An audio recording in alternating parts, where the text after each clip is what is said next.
పూర్తి వివరాల కోసమై స్క్రీన్ మీద కనిపిస్తున్న మొబైల్ నెంబర్కి సంప్రదించండి. షరతులు వర్తిస్తాయి. ఇప్పుడు semi automatic hydraulic single die paper plate making మిషన్లో బఫే ప్లేట్ తయారు చేసుకోవచ్చు.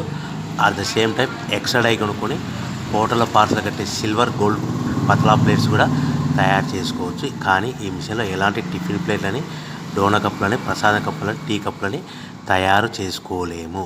సో మనము ఇప్పుడు ఆపరేటింగ్ విధానంలో మనం 3-4 పల్చటి పతలా plates, silver plates, gold plates తీసుకొని డై మధ్యలో పెట్టి గేర్ వెనక్కి లాగితే ఒక 4 సెకండ్లు ఆగిన తర్వాత అదే గేర్ ముందుకు నెడితే ఈ విధంగా పల్చటి పతలా ప్లేట్స్ మినిమం 3-4-5 పెట్టి తీసుకోవచ్చు. అట్ ద సేమ్ టైము మనం బఫే ప్లేట్ ఎక్స్ట్రా డై కొనుక్కొని బఫే ప్లేట్ కూడా ఈ విధంగా షీట్ పెట్టి గేర్ వెనక్కి లాగితే కన్నా 1-2-3-4 సెకండ్లు ఆగిన తర్వాత గేర్ ముందు కంటే కన్నా డై కిందికి వస్తే ఈ విధంగా బఫే ప్లేట్లు తయారు చేసుకోవచ్చు. ఈ బఫే ప్లేట్లు నిమిషానికి 5-10 ప్లేట్లు తయారు చేసుకోవచ్చని మీకు అందరికీ సలహా ఇస్తున్నాను.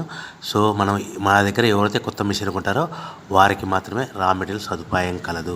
మిషన్ కొనుక్కొని రా మెటీరియల్ కొనుక్కొని తయారు చేసుకున్న ప్లేట్స్ మీరు సొంతంగా అమ్ముకునే విధానం ఉంటేనే వ్యాపారం మొదలు పెట్టవలసిందిగా కోరుచున్నాను. సో మిషన్ కొనుక్కున్న తర్వాత ఈ మిషన్కి వచ్చే 1 HP మోటార్ని ఇంటి కరెంటు కాకుండా దీనికి సపరేట్గా కమర్షియల్ కేటగిరీ 2 మీటర్ ఫిట్ చేసుకోవడం వల్ల భవిష్యత్తులో ఎలక్ట్రిసిటీ డిపార్ట్మెంట్ నుంచి మనకి ఎలాంటి ప్రాబ్లమ్స్ ఉండవని మీకు అందరికీ తెలియజేస్తున్నాను. సో ఈ మిషన్ మనకు పల్చటి పతలా ప్లేట్స్ కానీ లేదంటే ఎక్స్ట్రా డై కొనుక్కొని బఫే ప్లేట్లు కానీ ఈ 2 రకాల ప్లేట్లు తయారు చేసుకోవచ్చని మీకు అందరికీ తెలియజేస్తున్నాను.